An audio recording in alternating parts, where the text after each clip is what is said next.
go back towards that sort of style. Again, with xSpecial, it sort of has been that same up and down. Every once in a while, he has these exceptional performances that remind you, this is a veteran player. He's been playing for years, and he's still got these skills. But now, sometimes we see these plays like the bubble flank, where it just doesn't pan out. Yeah, and I feel like one of the big problems with Apex is they all like to play as individuals. Yeah. Right? Ray likes to split push, likes to get advantages, and then win the game that way. Or flank. Shrimp loves to counter jungle by himself, bully the enemy jungle. Apollo loves to farm side waves and then scale up, and people always call him like a cleanup AD carry. It's because he's never really like the guy that's starting the fights off or like right in the thick of it, the big carry. He's the guy who's been farming consistently, and that's playing by himself as well because xSpecial's off roaming. So Keen is the guy that I think that needs to bring everything together, right? He's also the translator for the team. Yeah. Getting everybody on the same page while still playing against somebody like Pobelter is a tall order. It certainly is. But as you can see, bans taken away from both teams. Soraka is the change-up. They don't want Adrian on that sustained mage. Well, I guess sustained support. And first pick Karma for Apex. We'll see if that goes to Keen or xSpecial. Yeah, dropped bans this game are the Karma and Nidalee. And the others have all stayed on the board. Karma and Nidalee subbed out for Soraka and Aurelia. Yeah, but Ryze and Rek'Sai get through once again for Immortals, and they pick it right on up. And there's the Nidalee hover locked in by Shrimp. We talked about the featured matchup between those junglers. Looks like Gragas just not doing it for Shrimp. Yeah, I think he needs something with a little bit more presence, faster to get around the map. Doesn't have to use his super key ability to actually get over walls. Yeah. And incredibly quick farmer. So if he can keep up with Reignover and stay toe-to-toe, that's going to be great. And now Apex, I assume this is a lock-in so that they can hide both their solo laners, because when you see the Ryze, you want to pick the Cassiopeia, you really do. But now you need to pick something that's safe, blind, but also okay into Ryze. Yeah, so Nidalee and Jhin now locked in for Apex to try to keep them at a distance. Meanwhile, Immortals going to take a cue from Apex. Adrian, I don't know if he heard what xSpecial called out in the beginning of game number 1, but might be looking to say, hey, you played Nami in game number 1? I can do the same thing. I mean, it's the same type of support style, roaming, yeah. Or sorry, not roaming, range support, different R word, has engage and has ways to disengage. So honestly, it's more of the same here for Adrian and Wild Turtle, whereas Wild Turtle, again, on an engage AD carry. He had the Sivir before, now he's on the Ashe, and they're both going to give him ways to start the fight off so that his solo laners can just stack damage, full damage, right? Your bottom lane should be bringing the engage. That's the current meta. And then your solo laners are just gigantic sources of damage. Yeah, and they still have Reignover, who we know is excellent on this Rek'Sai. So he could be looking for the flash unburrows onto an unsuspecting member of Apex. Now it's up to Apex to show those solo lanes that they will have to deal with. Victor currently being hovered for Keen. I do think they go with the Victor. I talked about you need something that's safe into Ryze, but also safe as a blind pick, so you can't pick the Cassio here. And the Victor, I think, is the right choice for Keen. And final pickup for Apex, Hecarim locked in for Ray in the top lane. Ray always going to try to style on people. He's always going to try to be very aggressive and to win matchups. It's a blind pick Hecarim as well. Always keep that in mind too, that this is a pick that he has full confidence in. And it's just all of these bruisers, all of these AD champions, these Trinity Force users that he is all about.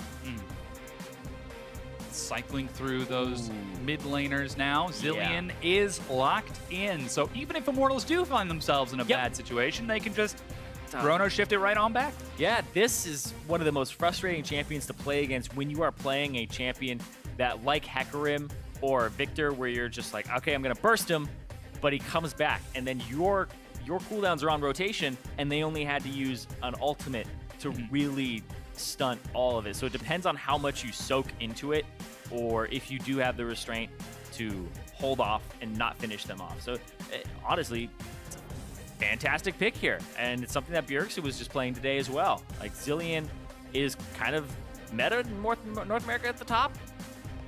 Seems like they might scrim each other too.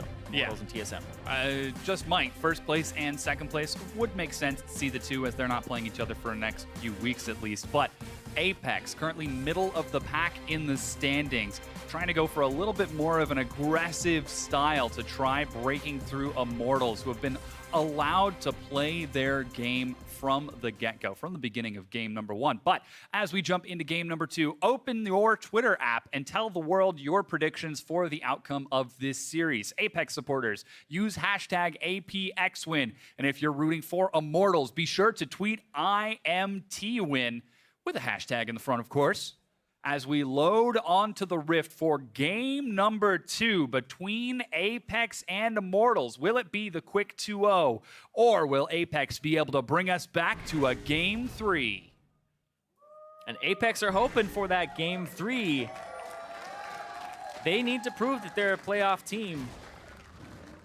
And in a league format, being able to at least take games off of people is a good sign. But if you're able to run it back and take a series, gets you in a much better position. You need to be able to beat almost the entire field if you have any hope of being near the top or even winning the split.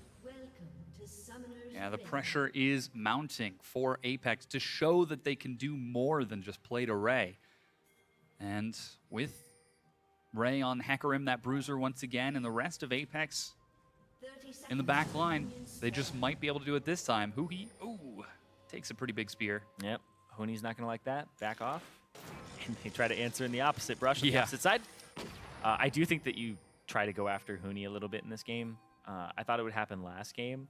Well, there was also the extended lane swap that resulted in a very comfortable advantage for Immortals. It messed up the map pretty hard for Apex. And I wouldn't be surprised if Immortals try to lane swap again because of how poorly Apex were able to answer the pressure. Yeah, it looks like Apex are sending their duo to the top side, but so too are Immortals. Closest ward for Apex is in the river, and that's currently keeping an eye on Pobelter. So looks like it's double lane swap. Not going to see any fast turret takes this game, unless someone makes a serious mistake. Or they want to dodge the matchup after they see it. They'll shove the first wave out and try to get out of it. It may be that they're trying to hide their top laners, but they end up in a Australian meta. Yeah, upside down. Them lane swaps, man. Upside down lanes. Fervor Hecarim. Okay. It got changed in the 6.12 patch when they're playing on, so it doesn't stack on abilities for 2. It's only on 1. And there's kind of a big hit to it, but also Fervor Hecarim doesn't get too many auto attacks in between until you get the Stinger for Trinity Force. It's a little odd because Storm Raiders, Surge, and Thunderlords are so potent. Yeah. All about chasing and running those people down. Yeah, especially against a team that has like a zillion. Like Storm Raiders, Surge has extra value there. Yeah. But I do think that, I mean, Huni, it's once again aggressive. You saw Huni with Masteries on the opposite side. He's like, you know what? I got you, Hecarim. Yeah. I'll take the Storm Raider Surge for you. I'll take it. You're going to chase people down, I'll chase you down. Yeah, it's like there aren't any slows on Apex really that would affect that. There's kind of the gravity field and getting out of it, but otherwise, Huni is just using it to keep up with people, which is one of the beauties of Hecarim when he takes it, is it gives him extra damage too, and he can keep up with people and keep spamming Qs. Yeah, so now that we've had a preview of the beginning of the game, a quick 2.5-minute look at what's going on, the lane swap match means that the 2 versus 2, no early turret takes, not really an opportunity for Immortals to try to look for a super early advantage unless Apex makes some sort of mistake or outplay, because we know Reignover just loves farming and invading. Yes, he does. He loves farming and invading, and talk about it later because Keen is having an audio issue, so his headset is removed. Won't talk too much about the map at the moment. The jungler position for both sides is really interesting right now. And Ray, I mean, in this one-on-one against Huni, he's got to be careful because you don't know entirely which side they started on because everybody took a long time to show up to the lane. And they didn't get the lane swap wards either. Yeah. Now we can talk about it. Maybe we can talk about it. Maybe we can talk about it. Yeah, so basically there's already pings onto the enemy jungle from Shrimp. So Shrimp is most likely going for a blue buff invade now. We'll have to keep an eye on those junglers. Once again, this is our featured matchup between Shrimp and Rainover. Rainover, off to a pretty early start in game number 1, was able to do a lot. And Rainover is considered one of, if not the best jungler in the North American LCS. Yeah. Right? Very intelligent about the game. Always plays for his team, setting them ahead. And he can have carry performances as well. Player of the game last game, right? Yeah. The big thing about Shrimp is that he has only played a few games in the LCS, right? Like, this is his first time having a full split as a starter. He had to play some games for Energy last split to get back in the game. Yeah. So for all intents and purposes, this is pretty much him being a rookie and experiencing the strength of Rainover and the pressure. Yeah. So he's going to try to answer, and you see right there, immediately wards it up, takes the blue buff. Yeah, clears it out. Rainover does the same on the opposite side of the map, and now Shrimp might be looking for an early gank onto Huni, who's hiding well behind those minions. This would be a long-range spear. You'd have to pop your Ghost and then E behind Huni, and would have had to do it a second ago because now he has enough charges of his rune passive. And Rainover's going to come from behind. Typical Rek'Sai strategy, but they already warded it. They did a great job already. And he's still going to go for it. Okay, forward. Rainover flash, knock up onto Apollo, who dodges the bubble despite the exhaust. So, first gank attempt from Rainover. Yeah, they still chunk him out, too. So, is Rainover going to walk right back around? He may. But he's going to go stop for the Scuttle Crab really quickly because Shrimp is on his way. They saw Shrimp walk through the lane. Oh, he's actually going to find this Rek'Sai. Spear goes wide. With red buff, it's burning down, so he does get some damage. Oh. It doesn't even clear the tunnel either. Just doesn't want to waste time there because the top lane, or I guess the duo lane, was on its way. Oh, he still sees They didn't ward this. They didn't ward this. They didn't ward this. Immortals have to know he's there. Flash tether finds Adrian. He's still got his own. No, he's caught by the snare. First blood onto Shrimp. Slow. Finds Wild Turtle. He's got heal. Uses it to keep himself alive, but eats a large chunk. So Shrimp gets to walk out of the pit over the Scuttle Crab, but he walks diagonally down. And we'll talk about that in a second. Yeah, ganks the mid lane. Keen eats some damage, but Rainover with the counter gank dissuades any further pressure. Yeah. So Shrimp was actually very smart about the vision that Immortals had, because when he walked over the Scuttle Crab from the Rift Herald pit, he went down and to the left, so it looked like he was going to go check his blue buff or go check his Gromp, and then he went immediately up afterwards. So he made a zigzag, went down left, then straight up, and went right through. And they had already burned Adrian's flash and his exhaust in the previous engagement that was disengaged by APX, and they get that first blood. So Shrimp off to a great start. We'll have to see if he can continue it, as Rainover tried to answer his second gank of the game.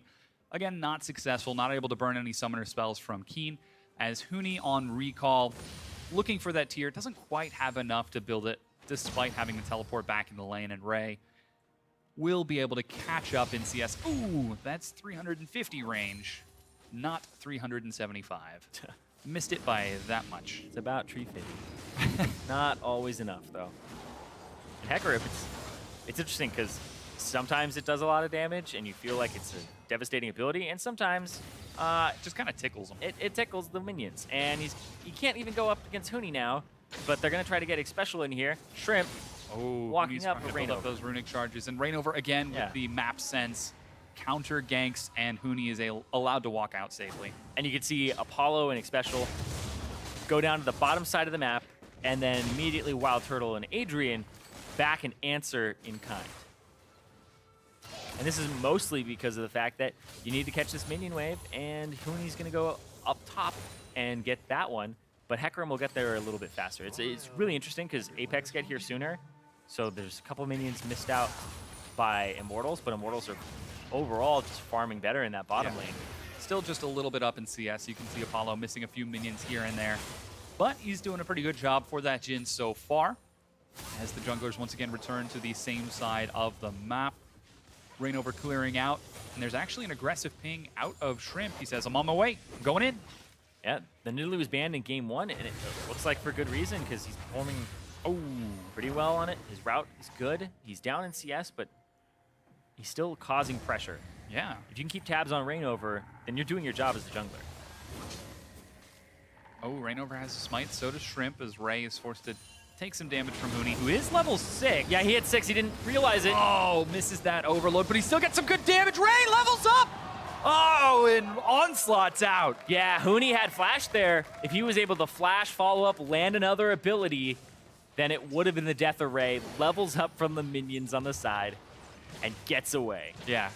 And he missed that one overload, despite having snared Ray. That might have been enough to secure the kill, but Apex send their duo back towards the top side as Ray heads down to the bottom. Keep away, keep away. Hey, early turrets now. Yep.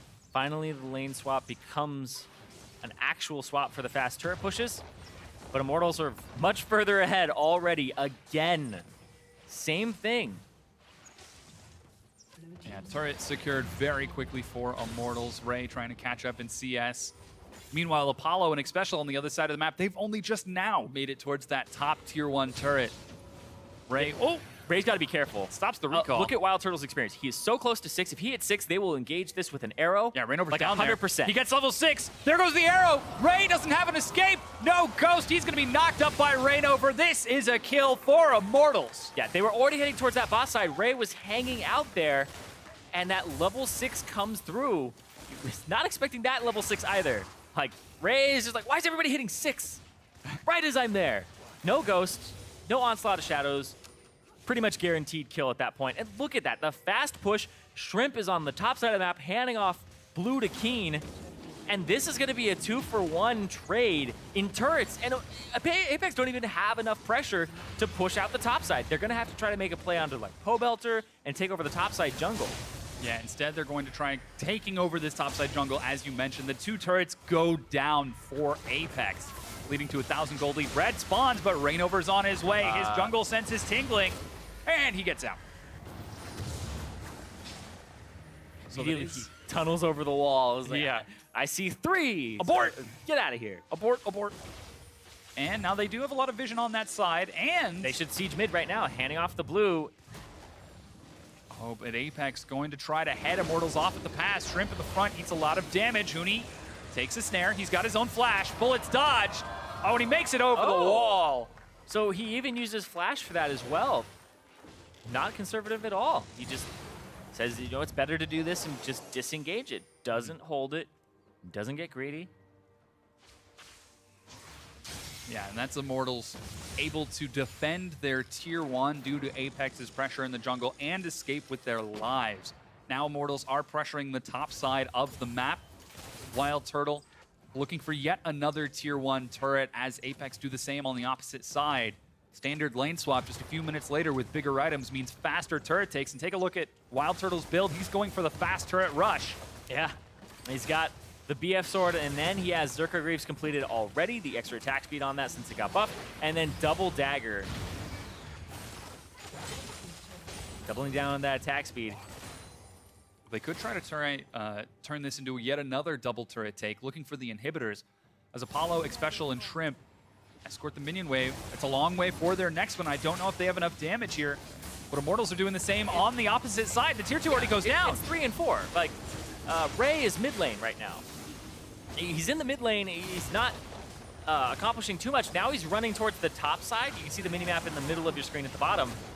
And Apex are just too slow. They're actually going to lose this inhibitor turret. Ray is rushing down there. He's got the Onslaught of Shadows, but it's too late, and it goes down. Immortals again get the better of Apex in the turret trade. Fool me once, shame on you. Fool me twice, shame on me, because Apex, it happens again in almost exactly the same fashion here, except that Ray is a little bit up in CS. That's the only real difference that we're seeing here. And Immortals have done this now on both sides of the map. Yeah. They have 2 tier 2s down at 12 minutes, 11 minutes. We'll call it 11 minutes here. That's insane. They have 3 of those harder to take turrets already gone. And that's off of Apex not responding fast enough, not anticipating the aggression of Immortals. Pobelter, you can see, not even scared of Keen, Apollo, and Shrimp, 3 primary damage dealers trying to bully him out in the mid lane. He's been CSing up, building towards that Rod of Ages, which he's now completed. Now, Wild Turtle is a lot of this lead, too. Like, I'm just looking at the gold distribution. He's 1,000 gold up. Holy wow. And then, like, everybody else is kind of even, / 200, 300. And then the supports. So it's mostly this bottom lane just bullying. And Wild Turtle picking up that kill was rather big. It wasn't even a first blood, right? The first blood went over to Shrimp. And that gold is equalized by just the turret gold. Whoa. Huni trying to get a little sneaky with the vision, but is spotted out by Apex. This is a large minion wave, but he's not quite going to get the chance to freeze it. Wild Turtle's by himself. If Ray makes a move right now, he may be able to kill him. If he doesn't go now, though, Adrian will be there in time. Phage is completed, and Adrian catches up. The hesitation from Apex, not only in the team play, but now in the solo play. Ray, can't believe I'm saying this, doesn't dive the AD carry. Yep.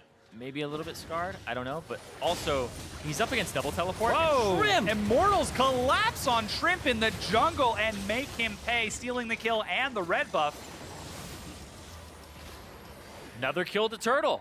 And the Cloud Drake is now live. Huni gets to sit in the top lane and continue to farm up and catch up to where Ray was. Yeah.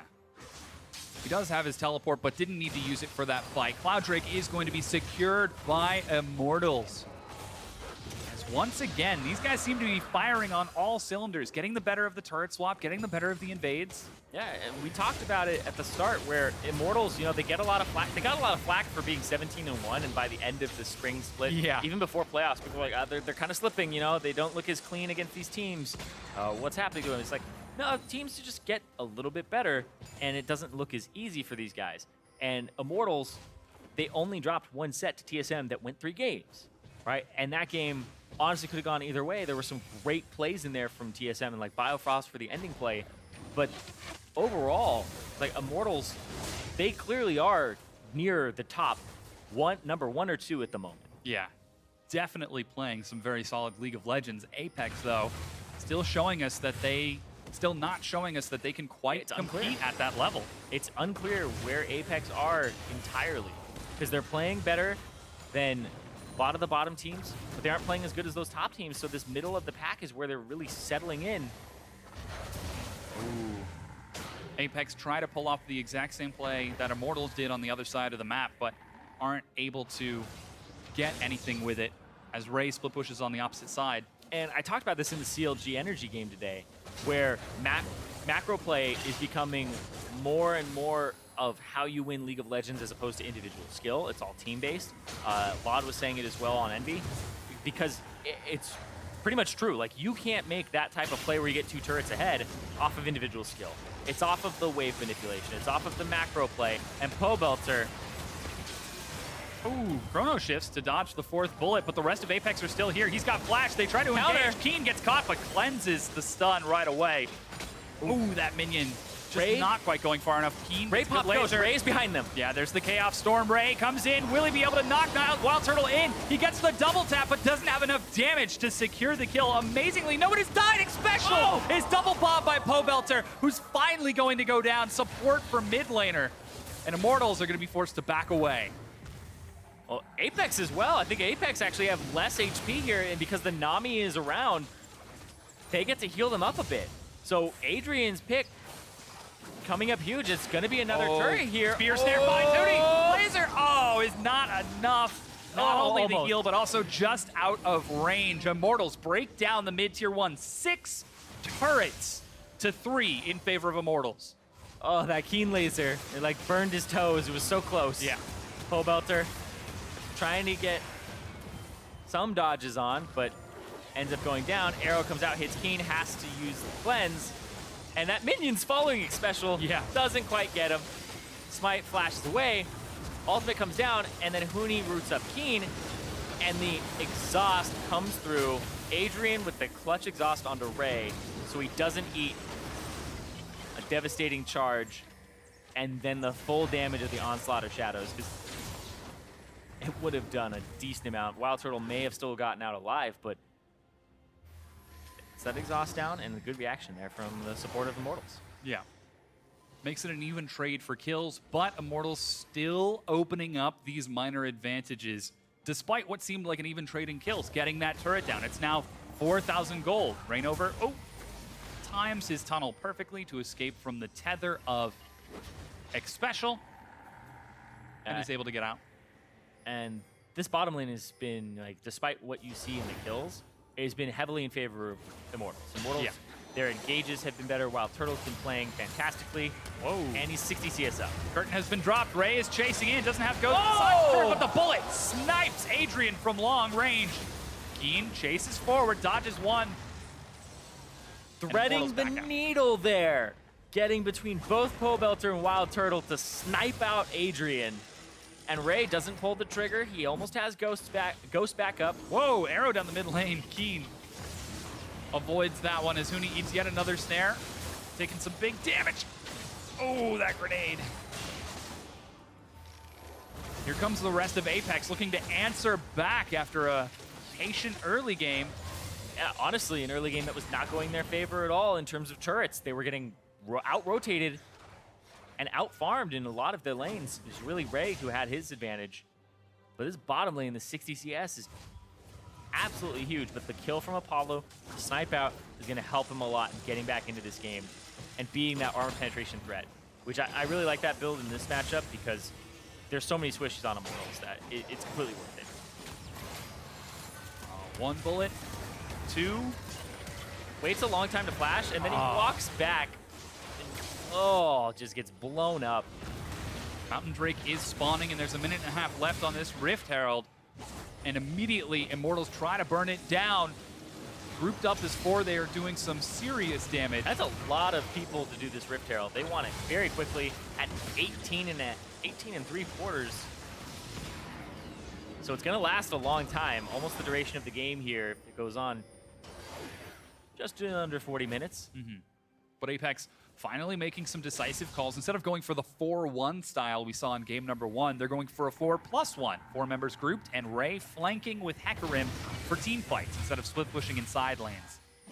Yes. So far, it has worked, evening it up in kills. And it's interesting because Ray may be hitting that point where he can beat Huni in a duel. He was 2 levels up just a second ago, but Huni got the Rift Herald buff. And I know it's Rise and it's halved for, the damage is actually halved for range champions, but it makes him take less. And it also gives Rise some tower killing ability. So Huni can now split push and it doesn't feel awful to do. Which we now see him doing on the top side of the map, shoving a wave in. His teleport's about to come off of cooldown, but Mountain Drake has already spawned, and Ray has got his cooldown already. So we'll see if that Mountain Drake is going to be contested by the two teams as they're fighting over vision. Adrian spotted out. Sweeper, he sees it. I don't know if they managed to see Adrian, though, as Shrimp cheats forward with the rest of his team.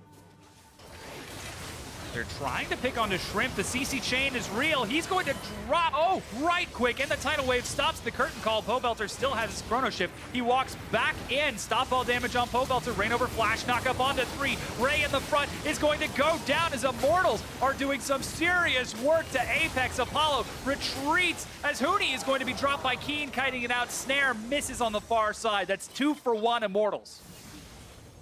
And Apex caught a little bit off guard there. Shrimp instantly blown up. No time to react with the flash. The ward had spotted out Adrian, but it never revealed Wild Turtle's position to my knowledge. The hero steal. There's no smite. Special. Reignover is able to secure Mountain Drake. That's the second Drake for Immortals. 21 minutes in. And again, taking these tiny incremental advantages off the picks.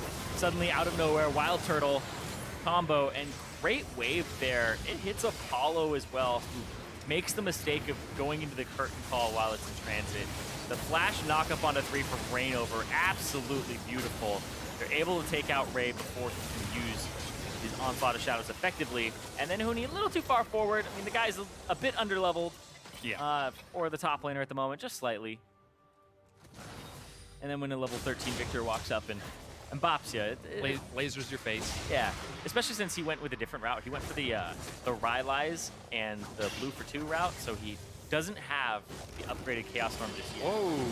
Keen needs a lot of crowd control and goes down as even Huni gets an assist on that one. Just out of nowhere, Keen doesn't expect that to happen, and that's what Immortals are doing is they up the tempo of the game. And it's funny because when Immortals get behind, they up it even more to try and run you around, and they're doing it really well here. They're ahead, and they're just going to keep trying to snowball that because they know they're stronger at this point in time. Yeah.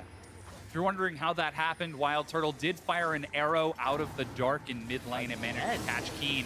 But now they're trying to shove down mid lane. Tidal Wave is used, and they surf it forward onto that tier 2 turret. It is going to drop 7 turrets to 3. Immortals controlling these objectives in very dominant fashion. That's every tier 2. They have every tier 2 turret of their opponents down at 22 minutes. That's some dominance. And Keen, standing still, walked off to the left, didn't choose right, and Huni was behind him anyway. It's a long lane, but he had flash, and that arrow really ruined his day. Gotta watch out for those. When you're up against an Ashe, she fell out of the meta for a very long time, but she's definitely back. Oh, they're going to race down mid lane. Ghost is even used, but Huni manages to get the snare. He shields himself up, and Ray in the front goes down. Pobelter flanking from behind, forces the flash out of Keen. He's got cleanse. Will he be able to get out of the eventual stun? Is he taking a lot of damage? The bomb. Oh, no, he sidesteps. But Adrian, flash secure, ebb and flow. And Immortals turn up the pace once again. Keep fighting. They're a little bit stronger, and then just push into the base. This will be their second inhibitor turret already. 23 minutes in, they're going to take this middle inhibitor and swing easily to the top one. Still 20 seconds before Keen gets up. The spear finds some good damage onto Wild Turtle. Oh, there's the curtain call. Huni going to tank it up with Rainover. All of Immortals are lined up right now. Wild Turtle, ooh, Chrono Shift just in case that bullet was going to miss. Yeah, better safe than sorry there. The Chrono Shift cooldown for Pobelter is sitting at 45 seconds now, since it was used a couple seconds ago, so it's a 56-second cooldown for him. So he will have it back before any real fight happens, but Ray's chasing. Yeah, Rainover is still trying to kite it around. Huni and Pobelter walk it out while Wild Turtle and Adrian are going to sneak on past Ray. They see him. He's not going to find exactly the people he wants, but he's going to be able to get turn on Huni. He's caught by the snare, and Ray slaughters him. A little bit of overkill there because he got really low from Shrimp, but still, an effective kill. They're going to need that. Yeah. Because they need to buy time. Top inhibitor, mid inhibitor down. Every kill you can get, every pick you can get, you go for. The arrow backwards after the root is just a great combination here. The Ryze and Ashe, these two great champions in the meta, are synergizing so well in Immortals' hands. Yeah. And this is absolutely great too, because Prey Seeker misses, and it's like, oh, okay, fine. I guess I'll flash for it. It's like, it's that whole, you do it first, and then if it messes up, I'm just gonna cover your weakness. I think I could show your weakness. I think I could hear Ray mashing his keyboard from here.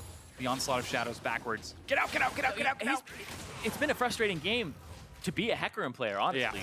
Because he has to buy Trinity Force, and there's all this magic damage that he has to watch out for. It's Ashe, who has a way to CC you. It's a point and click from the Ryze, and then the Ashe is just going to slow you the entire time, too.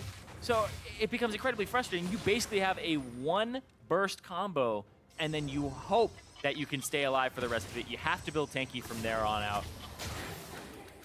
So very difficult for Ray. Apex trying to play around him once again, but not able to as Immortals sieging the last remaining inhibitor. 26 minutes in, they have been increasing the pace of their games, of this game and the previous one in particular. Taking it nice and slow in the beginning, accruing these small advantages before accelerating faster than Apex can keep pace. Now they're looking for this final one. Keen gets some good damage. Flash knockup. He's going to be locked down. Cleanse gets him away. Tidal Wave forces the disengage, but Immortals are focused on the inhibitor turret. Flash there from Huni. He goes right onto Apollo. Ray is in the back line, but he doesn't have any backup. Huni is snared. Chrono Shift means that he's going to be able to soak this damage as Immortals pick up the turret and get the kill onto Ray. Huni's back up at nearly full health. 3 in inhibs down, and Apex are left standing there dumbfounded as Immortals are cleaning up their base, trying to end this series 2-0. Will they be able to do it, though? They've got relatively low health. Shrimp in the front, tosses out a few spears, but doesn't quite have enough as the minions are being escorted in. Yep, that's what they're trying to do, is just stall for these minions. Apex don't have enough in the tank. Oh, they turn it around on a Shrimp who's able to heal it up, but with Shrimp gone, that's the front line, and Immortals take the 2-0 in 2 27-minute games. Absolutely dominating performance there from Immortals, showing that they're still at the top of their game. Everybody's talking about, oh, they look a little bit rusty. It's like, no, that was a fantastic game from them, a fantastic set. They looked incredibly dominant, and Wild Turtle that game. Yeah. Wild Turtle's arrows on point. 100% kill participation is Ashe. And almost 100 CS up over Apollo. Apollo sat at 169, and then Wild Turtle was 250. Apollo was shut out of that game by the champion picks, by the pressure in that bottom lane. And that's where their large advantages were coming from, is Wild Turtle making those plays happen. Yeah, playing around that bottom lane very effectively. They had the support of Rainover. Whenever anything looked dire, Rainover would, his jungle sense would go off and he would, I need to help my bottom lane, and just head down there almost psychically, playing across the map. And this game for Apex is a little heartbreaking, because if you look at like post-game stats, like Keen did almost twice as much damage as a possability. He's doing a lot of damage on that Victor. He's doing well. And then Ray does only 600 more than the support at 4,400 damage. The Hecarim was not able to affect this game at all, and it was a pick that was shut down. You have the exhaust. You have so many ways with the Zillion and Rise. Lock up, stop him from killing your teammates, and that's just an awful game to be a Hecarim player. Like, I felt the frustration there where you have to do something. Yeah. Not because you're like, oh, I'm desperate. It's like, that is your kit, is you have to do the moves that he's doing, but they're all pretty much countered. There's always an answer. Yeah, Immortals just playing so cleanly as a team, however. Not only do they have individually talented players in every role, but they just look so cohesive. And that's really what contributed to their dominance last split. The fact that they were so hard to crack because they moved so well as a unit. Yeah, I remember there was a point where it was like, what's the weak spot in Immortals? And people were like throwing it out there like, oh, it's Bobelter, Adrian. It's like, where is it? Yeah. It's like, this team is legitimately really good. They can play through any lane. And we saw it there as well, because people were talking about Wild Turtle may not be having the same types of performances he was before, but he's still adjusting to the meta appropriately. And he's still doing his job as an engager. And he's I honestly think that game from him was spectacular, not from like a quadra kill at the Nexus kind of a play, but more of, this is how you make the game not so much you are carried as an AD carry, because we talk about how much AD carries benefit when their team is ahead. Yeah. It's like, no, this AD carry created the advantages for his team. Yeah, opening it up. Apex, on the other hand, that's the sort of thing that they struggle with in particular. If Ray isn't breaking the game open, just has... Yeah, it's very difficult for them to break it out. But we've got some replays on deck. Before we check them out, though, we're going to head over to Riv on stage for an interview with Immortals AD carry. Like, I'm just going to be Overwatch Pro now. What's going on, guys? Thank you very much. Great cast on the day. I'm joined by Wild Turtle, the first. We're already getting into it here in the conversation. I had to ask him, Immortals doing so well again, TSM doing well, but we see still some of the top teams faltering. What edge is it that you guys, the top teams, have right now that you just keep using? I think we just know how to play the map a lot better than the other teams, and I think it definitely shows that TSM and even us now, like, we know how to play the map pretty well. So yeah, I think that's the edge we have over the other teams. Well, we've seen this before, Wild Turtle. We have seen Immortals do well, go the long haul, but is there room this time for the mistake? Is Immortals kind of closing that off, or may there be complacency again? Yeah, I think we won't get complacent this split again, because we kind of learned a lesson last split. And I think for going forward, we're just going to always try our best and try a lot of different comps. Like, even though we're winning now, we're going to obviously try a lot more new things. Well, it seems that the practice is paying off still at the top of the table, but I do have a final question for you. Cloud9 coming up tomorrow. Do you have what it takes to shut down the sneaky W? Yeah, we're going to have what it takes to shut down the sneaky W with Turtle W. We're going to use that one. And, yep. Turtle, always a pleasure, man. Congratulations on the win, and best of luck in the rest of your matches. Right now, we're going to throw it back to Dash and crew to break down the matches.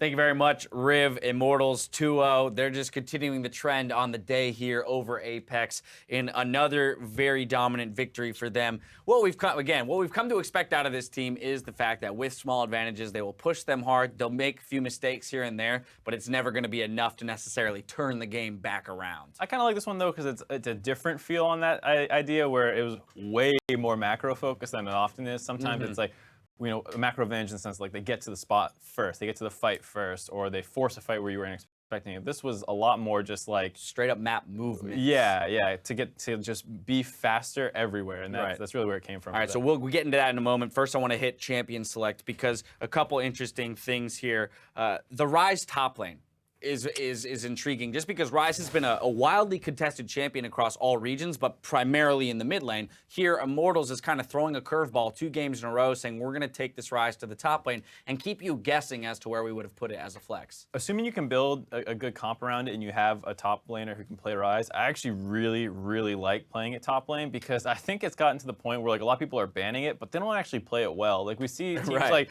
always ban it, and then when it's up, it kind of like falls through and it's like late picked, and teams some teams are not prioritizing it, and I think, you know, Apex is a team, when you're like, who really wants to play Ryze on that team? The answer is like, no one really.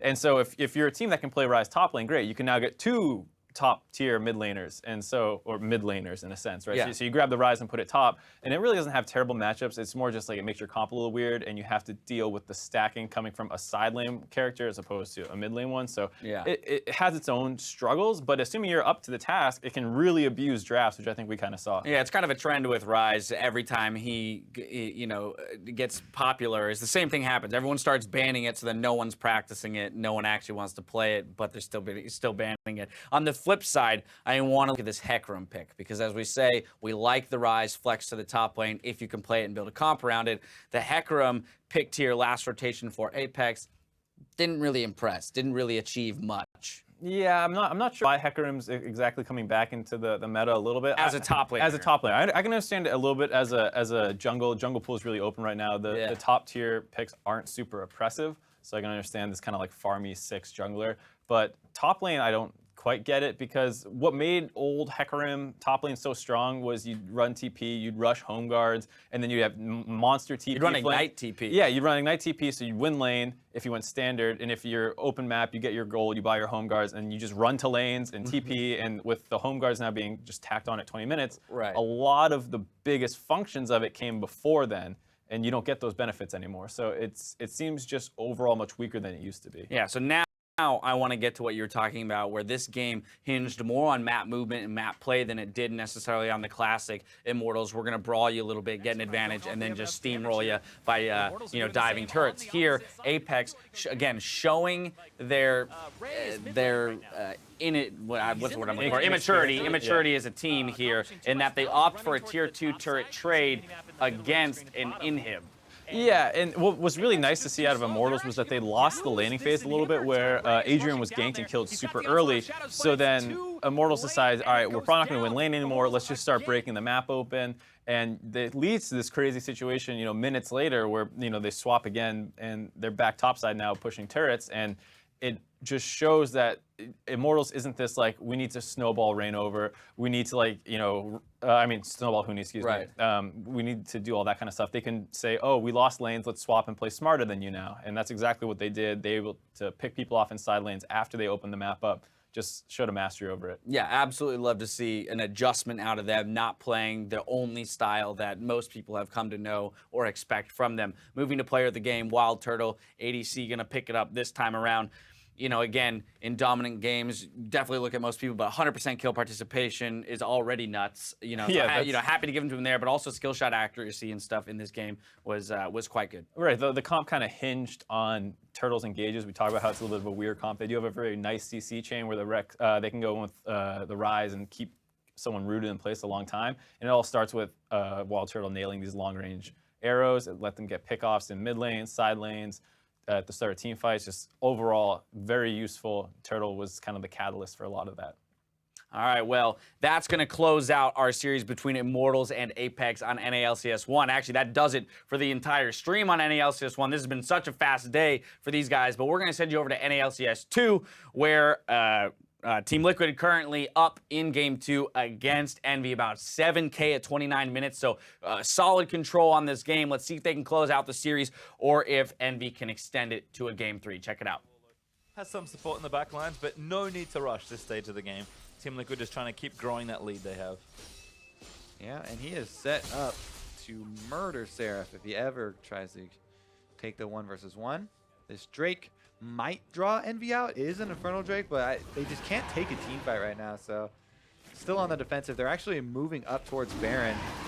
I feel like Team Liquid can finish the Drake quick enough that starting up Baron or anything for Envy would mean that they get caught inside Baron Pit. So I think they're just trying to set up for a steal of their own.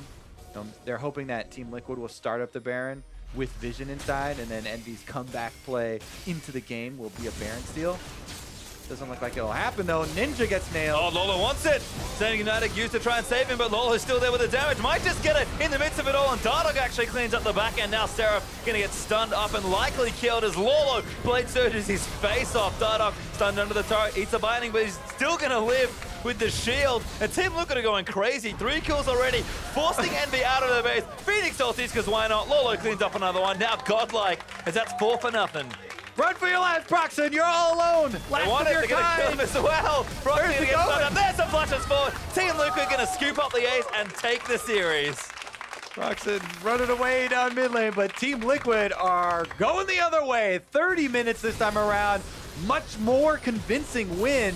And they're gonna 2-0 Team Envy, catch them in the standings, and make their way up towards the top team. And that will complete a perfect weekend for Team Liquid, who keep growing from strength to strength.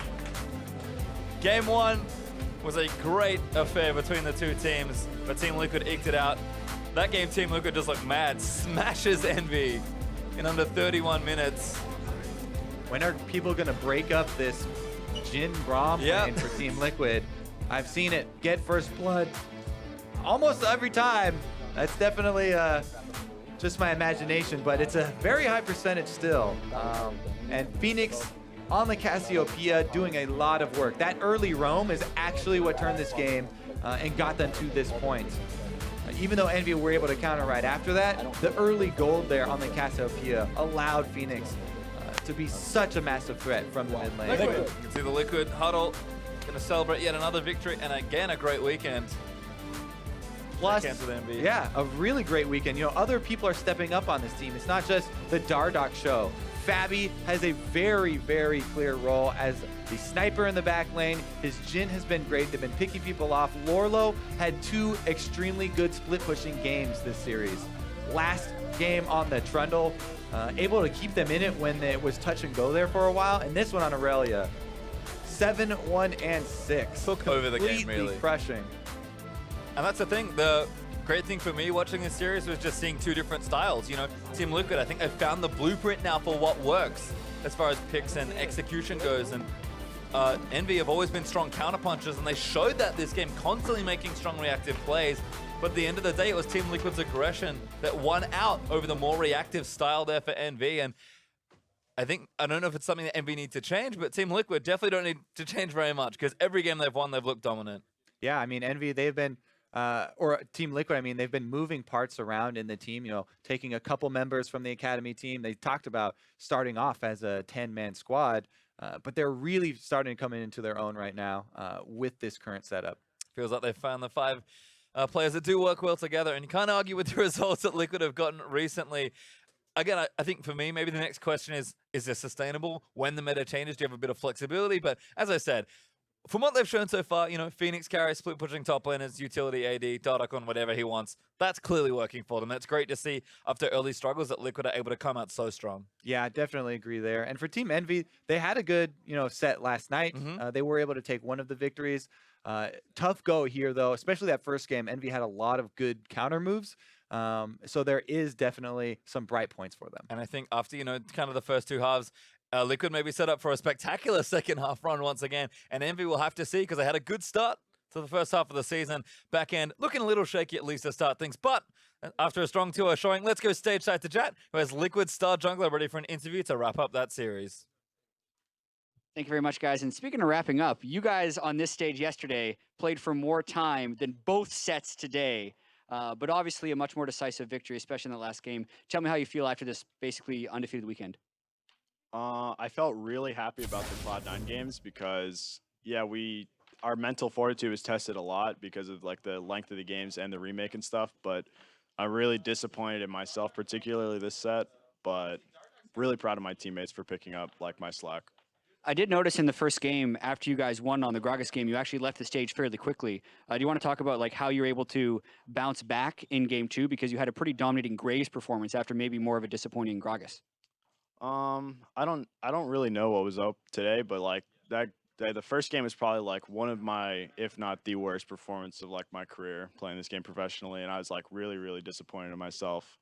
But I had to, yeah, I'm like the team captain leader, so I have to pull it back, and yeah, I performed on Graves.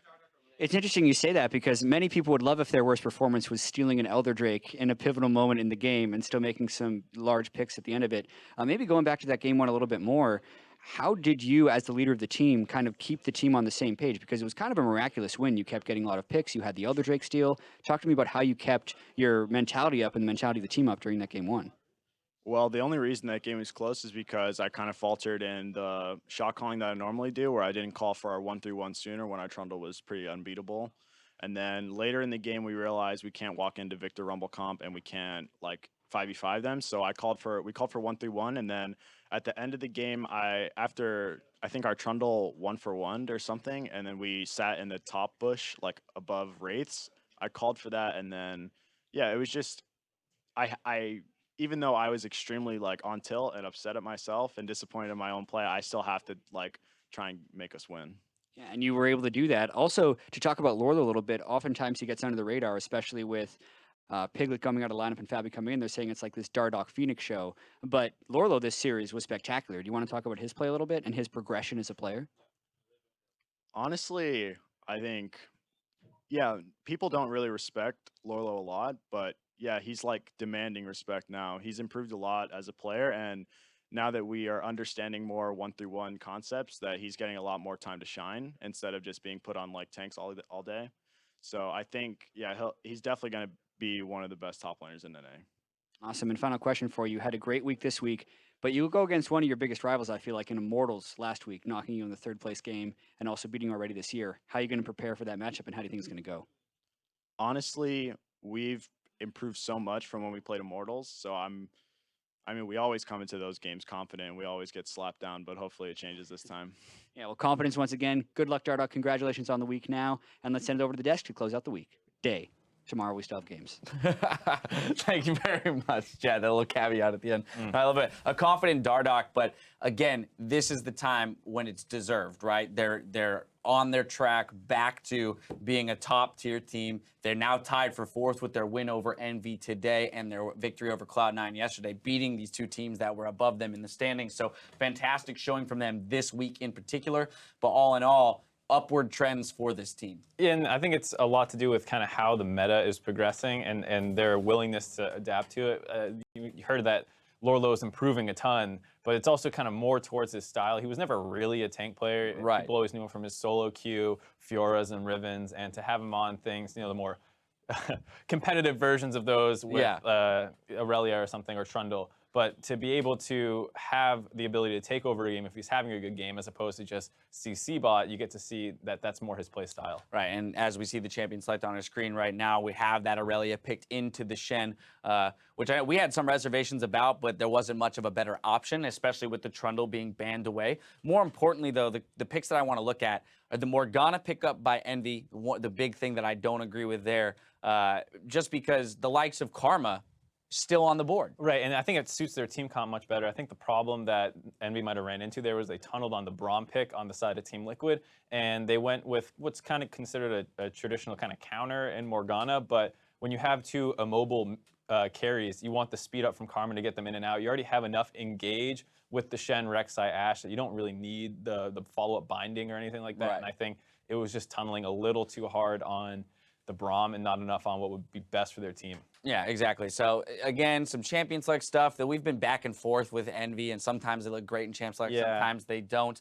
So maybe they still got some stuff to figure out there when it comes to meta. Team Liquid, though, happy to play seemingly everything, right? We've now seen, for example, Dardoch on the likes of Olaf, Rek'Sai, Gragas, to the Graves, to the Nidalees. So very diverse champion pools for these guys. We've seen Lorlo still play the tanks and the Shens and whatnot, but also play these more carry-oriented champions. So just as the split is developing, I feel more and more that this roster, this squad, is giving allowances to Loco Doco in that champ select to really craft interesting team comps. Right, I think a lot of it comes down to mid lane too.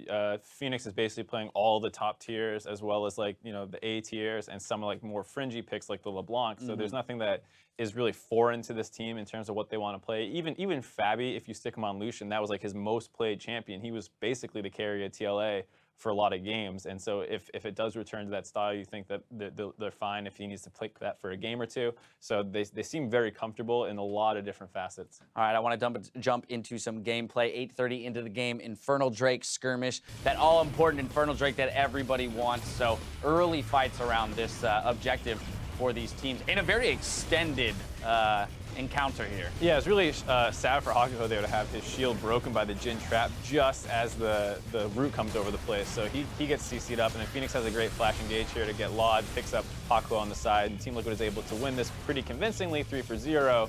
But what ends up happening is they want to finish this Infernal. They know how strong it is, and despite not being the healthiest and death timers being really short, they try and force it again. And so Envy is able to come back in for a re-engage here, and they're going to pick up a couple kills. Yeah, well, we'll just watch this play out as the TP comes in from Lorlo, or no, rather from Seraph on that Shen. Nice little taunt there. Going to pick up some kills with the AoE damage from the Victor.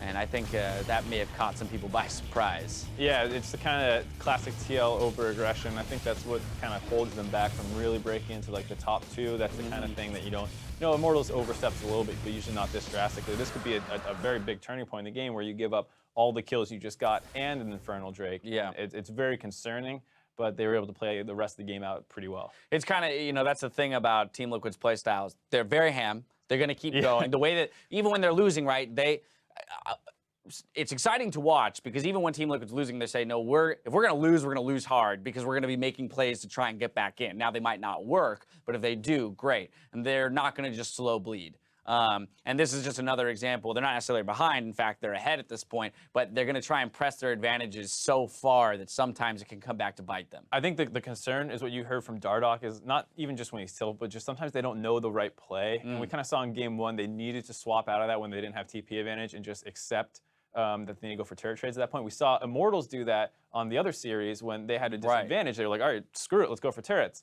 Team Liquid doesn't make that adaptation, and so when they play super aggressive like Immortals, but they're not quite up to the game knowledge level, and that's the concern. Right, but the recognition seems to be there, so we'll see if over the coming weeks they can get to the point where they're making those realizations in-game, not post-game. Right? That's the most important part. Another quick replay, 22 minutes into the game, we're going back towards the Dragon. Liquid's going to pick up an ace here, or rather starting in the mid lane. But Liquid's going to pick up an ace here off of an Envy engage.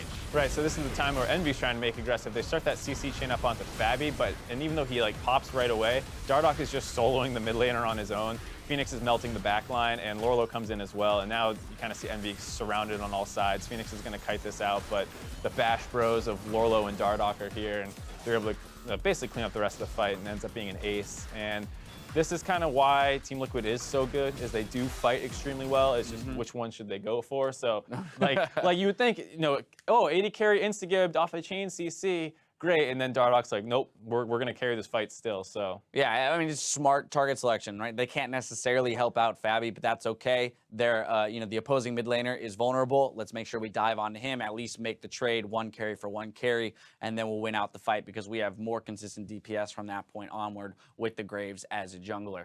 Player of the game going to go to Dardoch.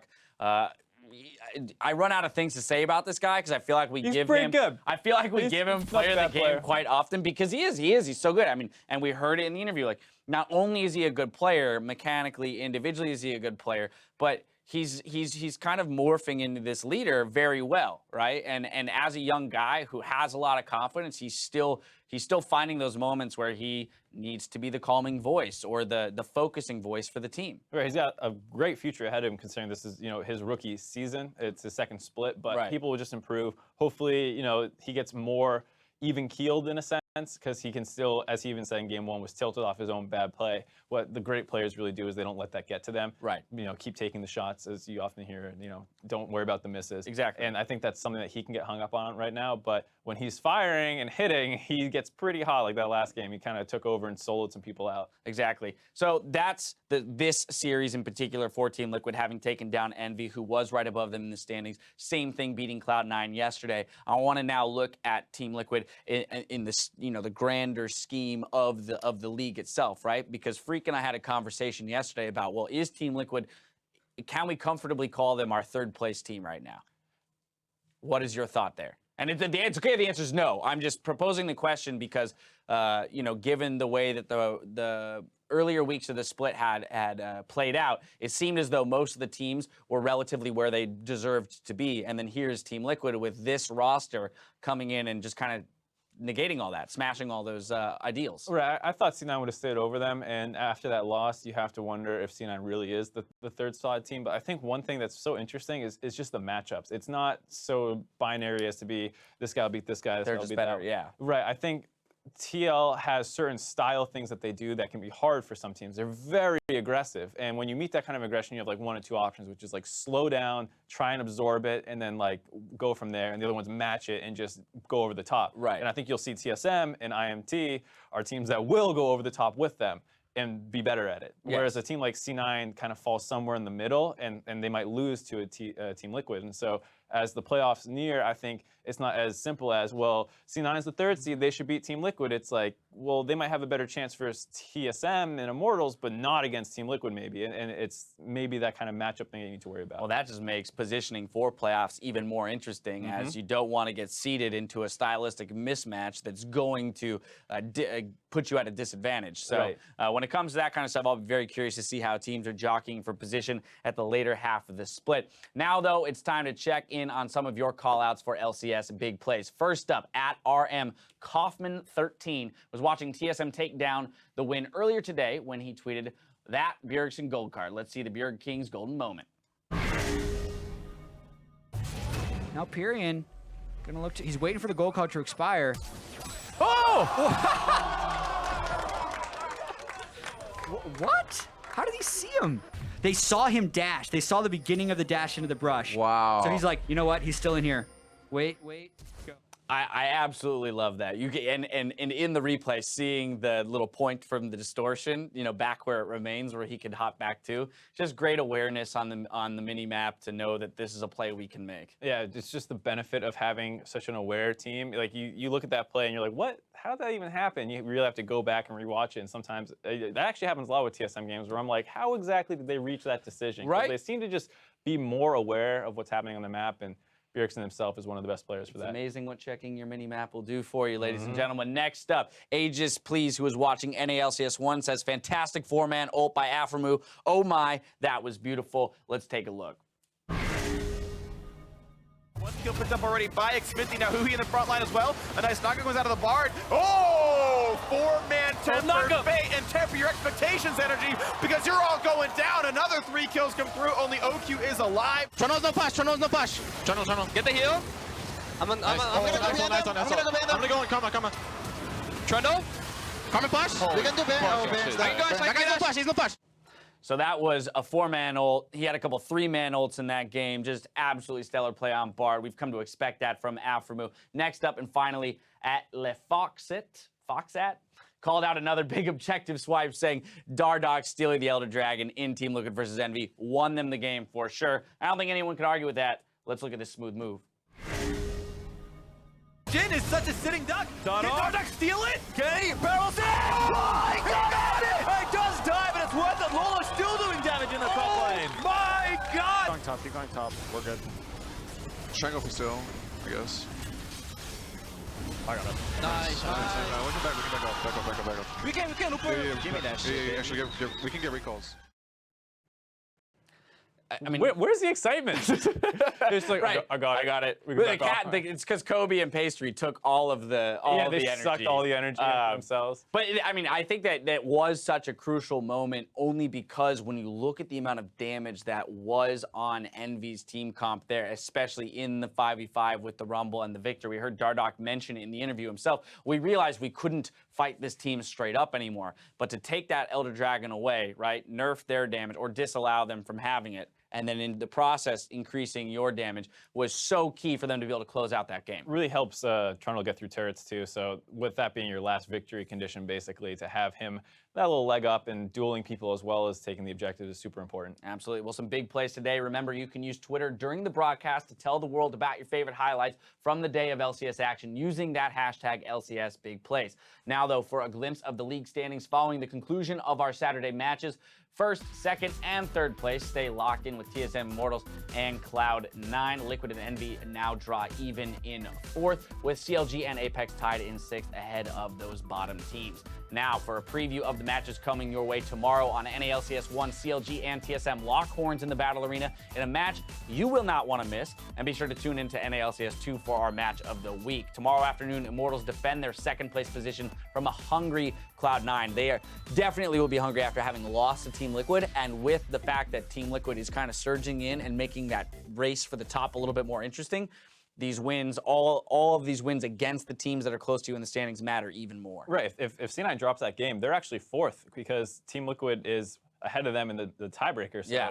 It's a very scary match for them that they have to kind of hold on to their third spot against the team right above them in the standings, Yeah. Immortals, who have been looking very, very good. So yeah, and I think, I mean, we hit on it at the beginning of the day, but for me, the matchup that is actually most interesting here, most of the time when we look at Immortals, we're always talking about the top lane, Huni and Reignover, and how people are going to match up against them. I think in this matchup for C9 Immortals, Jensen versus Pobelter, given the fact that Jensen has been pretty dominant as a mid laner for the past year now, and Pobelter would have been pinpointed as the weak link for Immortals in the previous split. That's not to say that he wasn't good at League of Legends, but Right. here, this split is definitely stepping up as a top-tier mid laner in the NALCS. similar kind of functions on their team being huge parts of the carry, and then similar champions as well. We Yes. see a ton of Victor from them and some of the other, like Azir's, Vlad, a little bit of that. So it'd be very interesting to see how the champ pools develop over the course of that series and where the focus goes, because we see a lot of teams trying to focus Jensen, but he always seems to have like That the guy moves to get out. Is so goddamn good at dodging Yeah. skill shots. It is fascinating, and one of the reasons why that makes, I guess, the matchup more interesting is the fact that recently Reignover has made visits to the mid lane. Meteos, same thing, has made visits to try and protect Jensen. Yeah, than everyone's anything, coming for it. right? But everybody else is trying to get their mid laners ahead, and Reignover has made many visits to the mid lane, pre-3 minutes even during those lane swaps, and so we'll see how Cloud9 can kind of deal with that aggression towards the mid lane in this matchup. The other big one to consider that's coming out tomorrow is actually TSM versus CLG. And I know that most people would say, well, TSM's undefeated, they look dominant, and CLG, for the most part, hasn't looked good this split, so why would we expect a great matchup out of this one? Well, a couple reasons. One, it's TSM versus CLG. Those matchups are always exciting. It's just full of emotion, full of drive, all this kind of stuff. But then the other piece of it is that if you watch the two series that happened today between these two teams, you'd be excited. CLG and TSM 50-minute series, stomped basically. people. Yeah, both series finished under 60 minutes in terms of game time. You want to make a bet? Maybe. I don't know. Okay. I have to hear the bet first. All right. Well, do you think this series will be faster or slower than the total game time of both their series today? Both the series. So that's on 2 hours. Yeah. I think that Minute, this series hour 40. I think it'll still be faster. You think it'll be faster? I think TSM is still going to 2-0 CLG. Ooh, okay. So that's why I think it'll be faster, because I think it'll only be 2 games. But I think that there will be closer games than, for example, what they had today. Well, I want to agree, but I'll just have to take the opposite Yeah, now side. you just have to take the opposite side. I like that. But let's talk about the matchup itself then, and why it may go 2 games or go 2-1. I'm not convinced off of just one series, especially against Energy, a team that's been struggling and has shown us a lot of disjointedness. That's where CLG thrives, because they can still dismantle a team that doesn't have top-tier communication. That's what happened today.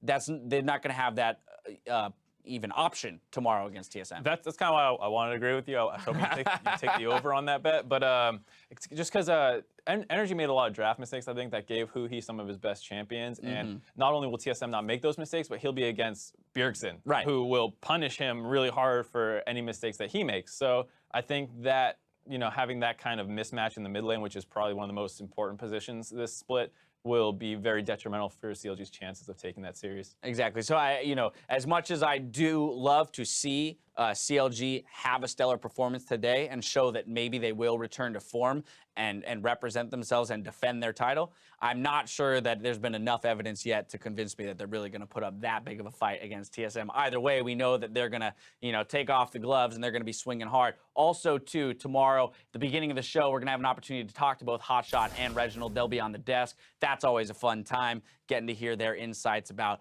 where their teams stand and the matchup and the rivalry between those two squads. Before we go, I want to mention something to you all. We're trying something new tomorrow at 11:30 Pacific before the LCS begins. Check out Facebook Live on the LoL eSports Facebook page for a live Q&A with myself and Kobe, where you guys at home can ask any question you want. We might not answer it, but we'll answer the good ones. No, I'm just kidding. Either way, for myself, Mark, the casters, and the entire live broadcast crew, thanks for spending your Saturday with us, and we'll see you tomorrow.